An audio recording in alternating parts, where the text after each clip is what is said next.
Tomando en cuenta el ardor del relativismo para confundir la mente humana, presento en su contra este resumen sobre la verdad.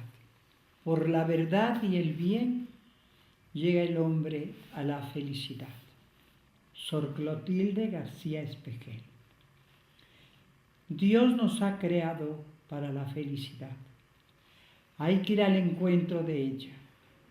La felicidad es la plena posesión de la verdad y del bien. Seremos nosotros mismos en los planes de Dios cuando, edificando nuestra dicha sobre la verdad y el bien, sepamos reflejarla y proyectarla con amor en los demás, sobre todo en aquellos que constituyen nuestra intimidad. El hombre ha sido creado para la felicidad. Por consiguiente, ha de buscarla, advirtiendo que no es algo que pueda encontrarse por casualidad y gratuitamente, sino que debe conocerse y conquistarse, sabiendo que no depende de las cosas contingentes, ni de sus dichas pasajeras, sino que es un estado interior en que abunda la paz. La paz es el reflejo de la felicidad, y la felicidad, repetimos, se funda en la posesión de la verdad y el bien. Tocaremos hoy solo la verdad. El hombre es un compuesto de alma y cuerpo, substancialmente unidos. Es animal racional, es un ser dotado de materia y espíritu. Y sin embargo, esa simplicidad con que lo definimos no puede agotar el maravilloso misterio del hombre en sí, ni en la materia ni en el espíritu. De ese ser que busca, descubre, elige y ama. ¿Qué busca? ¿Qué elige? ¿Qué ama? Busca la verdad. Va al encuentro de ella. Elige el bien. En hallándolo, ama a su Creador, a las criaturas y a sí mismo. No hay hombre que no busque la verdad, aunque sufra espejismos en su búsqueda y a veces caiga en el error. Pero, ¿existe la verdad? Veamos. La verdad en sí misma existe. Si la verdad no existiera, ¿qué existiría entonces? La verdad existe en la verdad misma, ya que no es necesaria la aceptación de su existencia o su conocimiento para que ella exista. No encontraremos en la historia de la humanidad quien haya podido derrumbarla, ni como realidad, ni como concepto universal, y ni siquiera bambolearla con dudas o escepticismos. Hay quienes la niegan subjetivamente o capciosamente, la falsean, sin que logren tocarla, porque ella escapa de toda argucia y dolo. Jamás habrá quien la destruya, pues en el momento en que la niegan, le están dando valor a su existencia. La verdad existe identificada con su propia existencia, y aunque la necedad, soberbia o ignorancia del hombre no le permita una clara percepción de su evidencia, ese no es argumento para probar su inexistencia. La verdad depende de sí misma y no de sus contornos. Ya dice Santo Tomás de Aquino que la verdad existe, es notorio por sí mismo, porque quien niega que la verdad existe comete el error de decir que la verdad no existe. Mas si hay algo verdadero, es necesario que exista la verdad. El concepto abstracto y real de la verdad existe. Es una fulguración maravillosa que penetra el entendimiento y lo ilumina. Luz que no es fría, sino que reverbera calor que conforta todo el ser del hombre. Luz que es por sí y absoluta en el mismo Dios, y participada cuando procede de la verdad absoluta que es Dios. Luz que se origina en Dios, que cobra fuerza en Él y que, después de iluminarnos, vuelve con nosotros a Él. De esta luz indeficiente escribía Cornelio a Lápide: ¿qué es la verdad? Es Dios. ¿Dónde está la verdad? En Dios. Fuera de Dios no hay más que error y mentira. Hasta aquí, Cornelio. Por eso podemos afirmar que la verdad existe y es eterna y es estable, que se identifica consigo misma y es columna, fortaleza y almena de toda verdad procedente. El desarrollo del mundo, de las naciones, de las sociedades y del hombre tienen éxito cuando sus raíces y su crecimiento se fundan en el conocimiento perenne, estable de los hechos. Conocimiento que se proyecta al yo incomunicable, para constituir un ser sólido y armónico. Pero no debemos detenernos en el solo deleite de su contemplación como existente. Penetremos en la verdad misma. ¿Cuál es la esencia de la verdad? ¿Por qué mi entendimiento la concibe? Entendemos por esencia de un ser aquello por lo que ese ser es eso y no otra cosa. Así, la esencia del hombre es la racionalidad en la animalidad, la del ángel su pura espiritualidad creada, la de la mentira la falsedad, y la esencia de la verdad es la realidad, y la realidad es el ser en sí mismo. La verdad es la realidad de una cosa, lo que la cosa es en sí, independientemente del concepto que de ella se abstraiga. Sobre la esencia escribe Montanches: lo que constituye el ser, desposeído de conocimientos y de cualidades, lo que es el ser en sí, y responde a la pregunta: ¿qué es el ser? Aquello que puesto pone el ser y que quitado quita el ser. Y Balmes compendia: la verdad es la realidad de las cosas y de los hechos, y cuando los conocemos como son en sí, alcanzamos la verdad. Así nos lo dice en su gran libro El Criterio. ¿Por qué la concibe el entendimiento?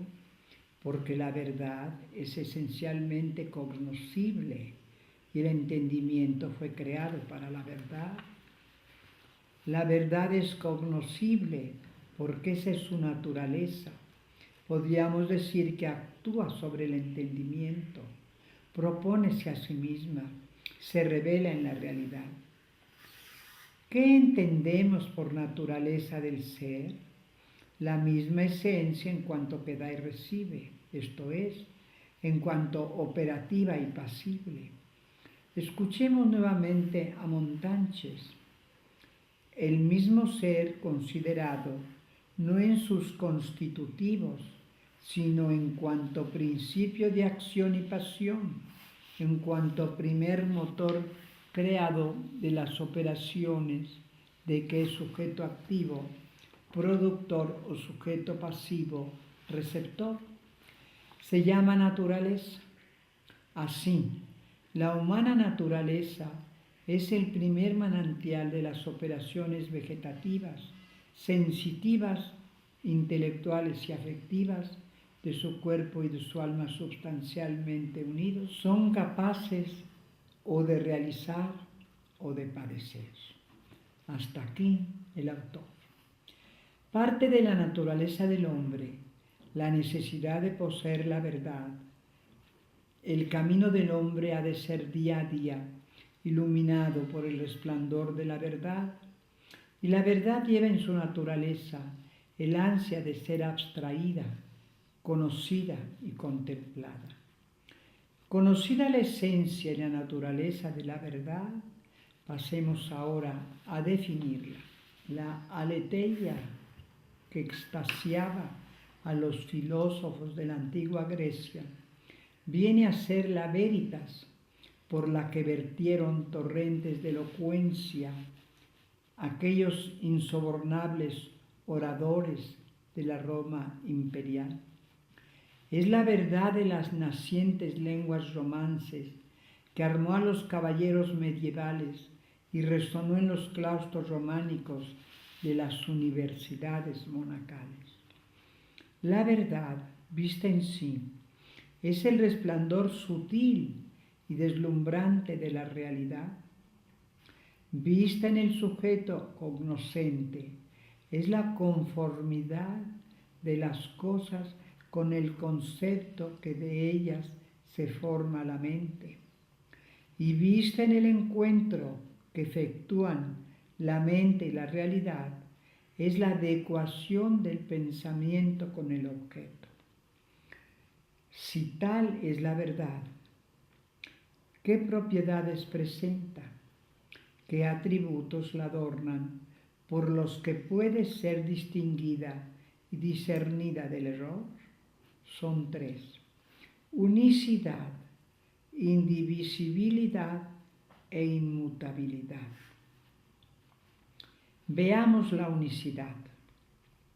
La verdad en su existencia, en su esencia, en su naturaleza, es una y sola, así como es una la regla del conocimiento de la verdad. De aquí que sería un gran error decir, tú tienes tu verdad y yo tengo mi verdad, cuando se trata del mismo objeto y en el mismo aspecto, pues esta usurpación rompería la unicidad de la verdad y dejaría de ser verdad.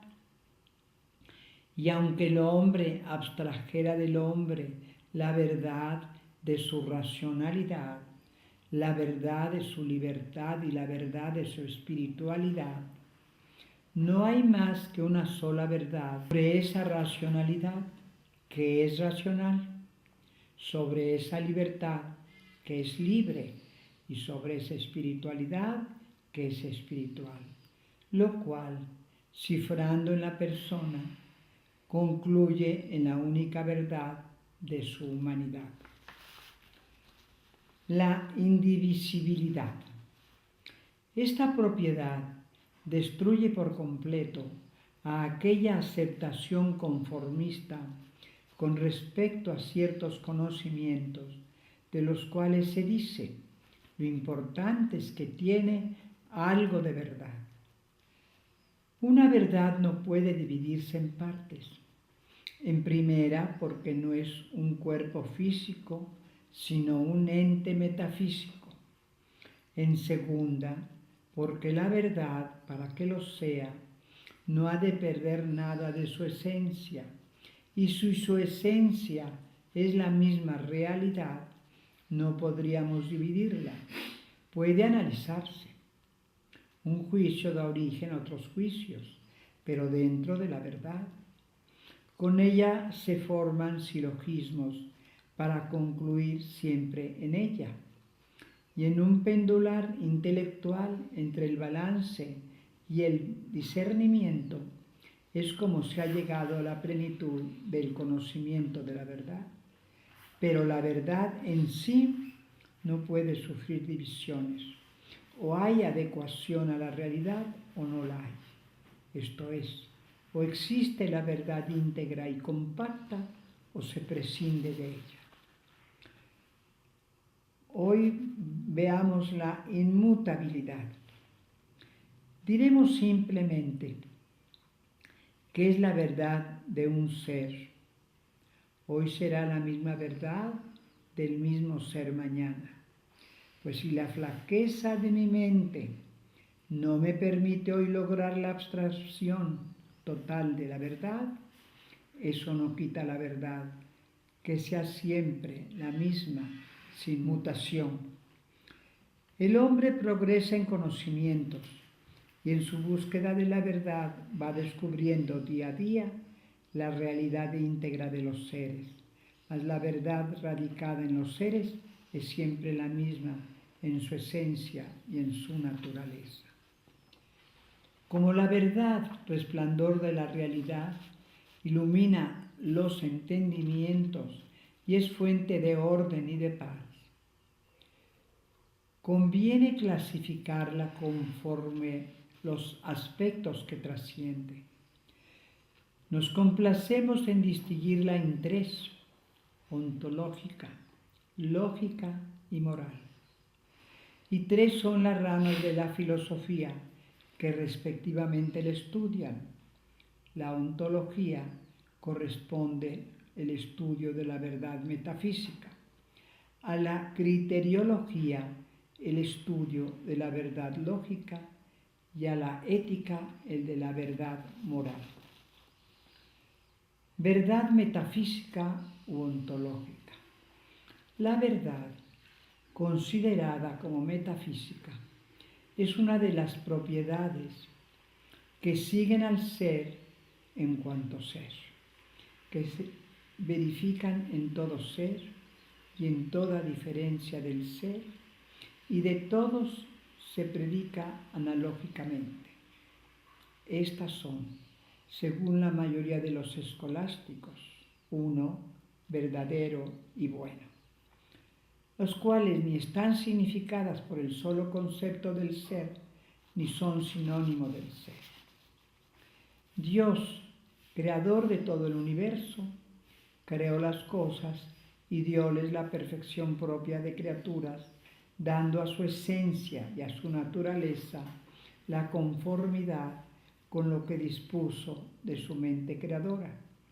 Por tanto, en cada ser hay una conformidad consigo mismo, es decir, hay una adecuación entre lo que es y lo que entraña, y esa conformidad consigo mismo ha de ser la misma que ese ser tiene con la idea ejemplar de su Hacedor. Por ello, todo lo creado es verdad en cuanto se conforma con la idea o modelo que de cada uno en particular y de todo en general tiene su creador. También en las cosas realizadas por los hombres encontramos ser verdaderas cuando esas cosas se conforman con la idea que de ellas se formó el artífice humano.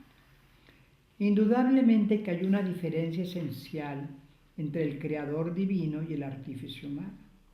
Dios creó materia prima y forma sustancial. En cambio, el hombre solo da forma accidental a la materia y modifica la figura. Además, el hombre, como criatura, pudiera no dar a la materia la forma accidental preconcebida en su entendimiento. Pero no así Dios, que siendo infinito en toda perfección, da al ser el acto mismo de su existencia, la materia y la forma que ideó su entendimiento. Por tanto, la verdad metafísica es la conformidad del ser consigo mismo y, en último análisis, la conformidad del ser con la idea ejemplar de que trae origen. Ejemplo, el hombre es un ser racional. Aquí encontramos conformidad del ser consigo mismo, pues es lo que debe ser. Y eso que es lo que Dios quiso que fuera. Ejemplo de lo segundo, este edificio es clásico. Su estilo arquitectónico está de acuerdo con las líneas que presenta y de acuerdo con la idea del arquitecto que lo planeó y realizó. La verdad metafísica no tiene opositor ni contrario. Ninguna falsedad puede ser metafísica, porque una cosa no puede corresponder a su propia identidad ni a la noción que Dios tiene de ella.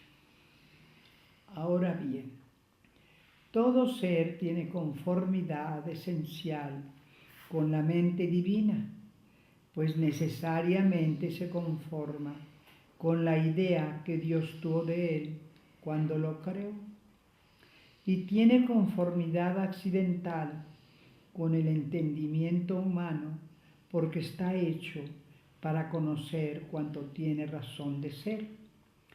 Si los seres no tuvieran aptitud natural para ser conocidos por el entendimiento, nada podría conocer y tendríamos el absurdo de una facultad sin objeto.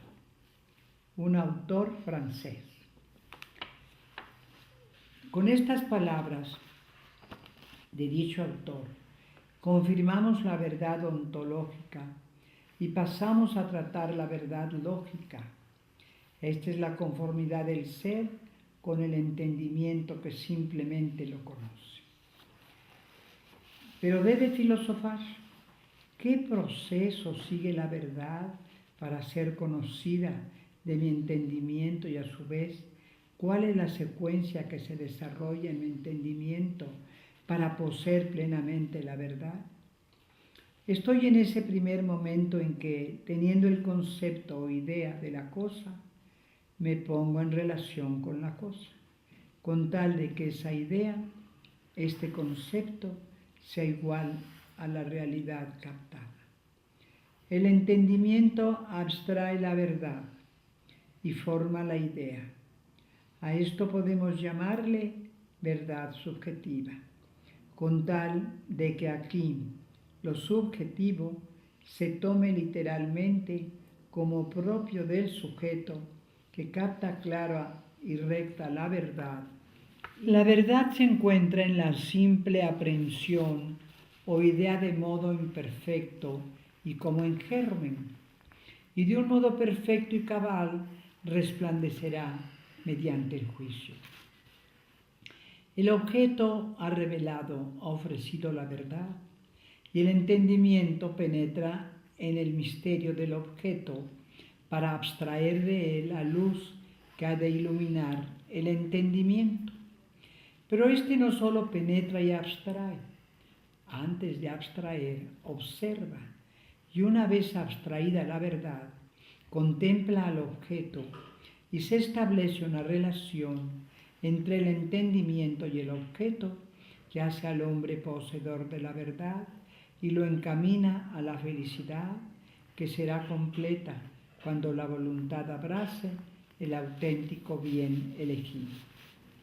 Al fruto de este proceso llamámosle verdad lógica, que es la conformidad de la cosa con el entendimiento que la conoce, siempre y cuando nuestros juicios estén de acuerdo con la naturaleza de los seres. Pero ha de advertirse que, cuando el entendimiento ejerce sus funciones o toma camino en pos de la verdad, afronta el riesgo de desviarse y la verdad lógica pudiera ser herida y hasta suplantada por la falsedad. El opositor neto de la verdad lógica es el error, que es el juicio falso sobre una cosa. Las consecuencias prácticas de esta herida o de esa suplantación son fatales, pues el entendimiento sigue la acción de la voluntad. Por esta razón nos permitiremos, en este último inciso, tratar de la verdad moral cuyo opositor es la mentira o falsedad. Es necesario que el entendimiento humano fundamente su criterio en la verdad. No olvidemos que la voluntad es ciega y ella elige conforme a la claridad de un entendimiento bien iluminado o según la nebulosidad de una idea directriz obscura. El entendimiento es guía y mentor de todas nuestras actividades. Por tanto, en las acciones, en la actividad generadora, habrá de reflejarse si el ser humano ha llegado al puerto de la verdad o naufragó en el piélago de la falsedad y el error. De aquí depende el triunfo o el fracaso en la moralidad y hasta en las expresiones que pertenecen al orden estético. La distorsión de la belleza, la estridencia de sonidos como ahora, el gusto por la fealdad, hasta el monstruoso sádico extremo de lo grotesco, con señal inequívoca de entendimientos omnibulados por el error y la mentira, por el despecho hasta el odio. Aquí no ha tenido asiento la verdad ni como lógica, ni menos como moral. Y dase el caso recíproco de que la moral, así enturbiada, influya de tal modo en el entendimiento que le impida conocer la verdad.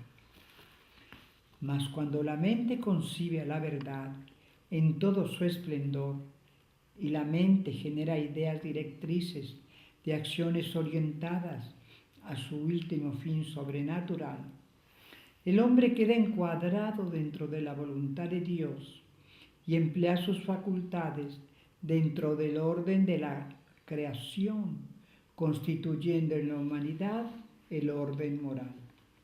Por tanto, la verdad moral es la conformidad de las acciones humanas con el último fin, que es a donde conduce la actividad moral. Y es que las ideas y los juicios van moldeando nuestro entendimiento hasta formar criterio para discernir la luz de las tinieblas, el bien del mal. Es así como la verdad nos conduce a la verdad absoluta, al sumo bien, que es Dios, y nos enseña a abrazarle sin dudas, a mirarle claramente, a entrar sin fondo, sin superficie, sin orillas, en el inmenso gozo de nuestro Señor. Sin embargo, la verdad, luz y gozo del hombre, se ha visto atacada directamente por el error, que lucha por entronizar sobre ella lo que no es verdad o lo que parece serlo. Es pues urgente examinar con brevedad qué no es la verdad. Veamos, la verdad es el acuerdo del juicio con las leyes inmanentes de la razón, el acuerdo de la verdad del pensamiento consigo mismo. Los puntos falsos sobre los que se cimenta esta malsana doctrina son, primero, el pensamiento es tan solo inmanente, no sale del sujeto, en él mismo queda. Segundo, el pensamiento es principio y término del conocimiento. Tercero, niega el conocimiento a los sentidos y solo concede conocimiento a la razón. Cuarto, los seres no son reales y de serlo no pueden ser conocidos ni por los sentidos ni por la razón. Berkeley llega a negar la existencia de los cuerpos y reduce los objetos materiales a una colección de sensaciones. Para él, por ejemplo, una naranja no es sino la suma de sensaciones de olor, color, sabor, figura. Esta inconsistente doctrina ha sido clasificada según la realidad que niega. Se llama idealismo acósmico. Cuando niega la realidad del mundo visible de los cuerpos, le siguen sus precursores, que fueron Parménides y Zenón. En cambio, si niega alguna realidad exterior, pero enseña que no podemos conocerla en sí misma, se dice trascendental. Y si niega toda realidad física y metafísica, menos el sujeto pensante, es idealismo absoluto. Hegel, entre otros, cayó en este absurdo. Esta pseudofilosofía ha llegado a influir en ciertos espíritus prejuiciados o ignorantes, y hasta ha llegado a ser fundamento para otras corrientes de pensamiento. Segundo, dicen los que aman el error, la verdad es relativa, cambia según los individuos y la sociedad. La verdad se va modificando conforme cambian los hombres, las épocas y las sociedades. Así vamos viviendo hoy. De la misma manera que en el idealismo, aquí encontramos falsedades de orden. Primero, psicológico, que la verdad cambia con la idea, el sentimiento y la educación del hombre. Segundo, histórico, que evoluciona con el tiempo y los lugares. Tercero, cultural, cada cultura posee su concepción de la verdad. Sería necesario cambiar la naturaleza del Creador y la esencia de las criaturas para aceptar esta plena relatividad de la verdad. Cambian la opinión, los anhelos, las concepciones del hombre, pero jamás la verdad. Tengamos presente que la verdad existe en sí, no depende del entendimiento humano, sino del entendimiento divino. Aquel simplemente la conoce, éste la dimana y la realiza en los seres. Esta falsa doctrina sutil y confusa ha penetrado ya en la mente del hombre moderno, ha invadido la conciencia de la humanidad, haciéndola tolerante e indiferente a los más sagrados principios. Por ello escuchamos como estribillo el consabido: eso era en tus tiempos. Hoy ya no hay tabúes. Y si ya desde Protágoras se difundía que el hombre es la medida de todas las cosas, hoy se dice y se vive aquello de que Dios es para el hombre y no el hombre para Dios. Y se hace en un Dios a su medida. Tercero, la verdad está en la conformidad del pensamiento con la acción, con la vida práctica. Este es otro error. Es verdadero lo que favorezca a las múltiples actividades del hombre.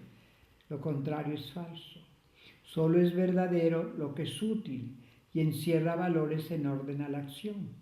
Y la verdad varía de acuerdo con los resultados de esta. Tal es el pragmatismo. Los fundamentos en que descansa tamaña errónea aseveración son tan falsos como la misma aseveración. Afirma que no solo estamos hechos para pensar, sino también para vivir y actuar. 2. Que la verdad no es solo una conformidad especulativa entre la idea y la cosa, sino también una conformidad con la práctica. Que la verdad es relativa y subordinada a la utilidad.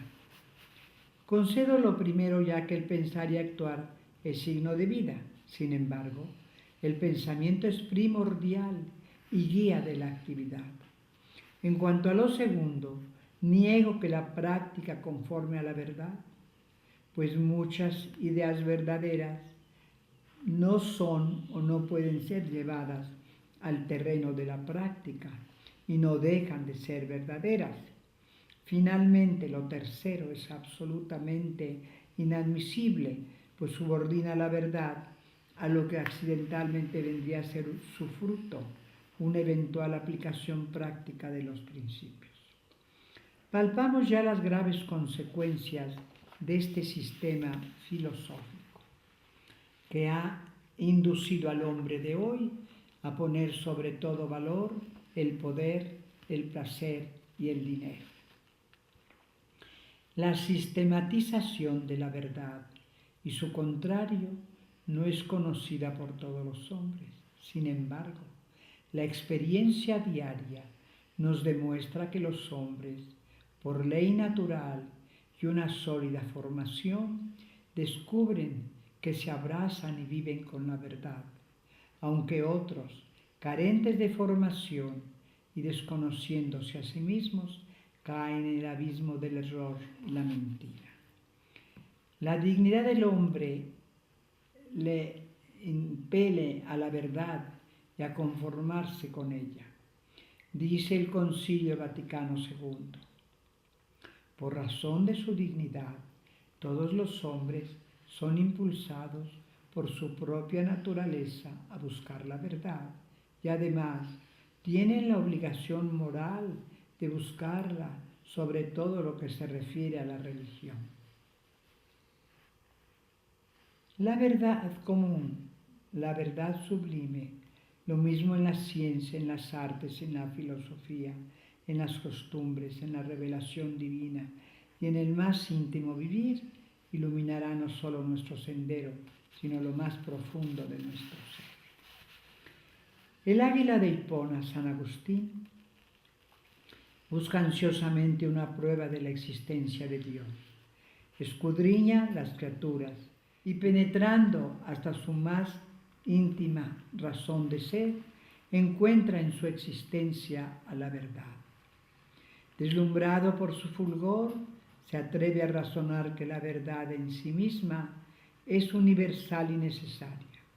Se compara a sí mismo y mide su entendimiento con la verdad para concluir que ésta no es inferior a aquel, pues si así fuera, juzgaríamos a la verdad. Pero nuestro juicio es válido solamente si juzgamos según la verdad. Tampoco es igual porque sería tan mudable como el pensamiento y tan inestable como la mente, que puede captar más o menos y hasta caer en el error. Pero es imposible que la verdad se niegue a sí misma y concluye que la verdad no es inferior ni igual a la mente humana. Forzoso es que sea superior y más excelente. Ahora bien, si hay algo excelentísimo, dice el Santo Doctor, eso es Dios. Pero si aquello no existe, entonces la misma verdad es Dios. Hasta aquí San Agustín.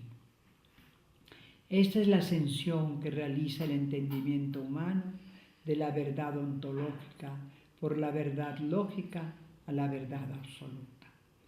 Pero hay algo más profundo dentro de la verdad absoluta que nos revela el águila de Patmos, San Juan Evangelista, iluminando con la lumbre profética que le infundió el Espíritu Santo, la verdad absoluta contemplándose a sí misma. En el prólogo de su Evangelio, San Juan, mirando de hito en hito los eternos resplandores de la divinidad, nos descubre lo que ojo alguno jamás ha visto, ni pasó siquiera en vuelo por la mente humana, la eterna generación del Verbo. Dios en sí mismo, en la operación inmanente, eterna e infinita de su entendimiento, tiene en su propia esencia su objeto adecuado y se contempla con tan divina perfección que a sí mismo se abstrae y engendra la idea de sí, de tal manera perfecta que es idea sustancial, el Verbo divino que es, con toda propiedad, Hijo eterno del Eterno Padre. Este Verbo divino, que desde el principio, esto es, desde la eternidad, está cabe Dios, que quiere decir en, con y frente a Dios, es el mismo Dios. Dios era el Verbo, nos dice San Juan. Verbo que se hizo carne para que contempláramos en esa acción lógica, palabra o expresión de la verdad absoluta, a esta absoluta verdad. Y nos mostró su gloria. Gloria cual corresponde al unigénito del Padre, lleno de gracia y de verdad. San Juan 1:14.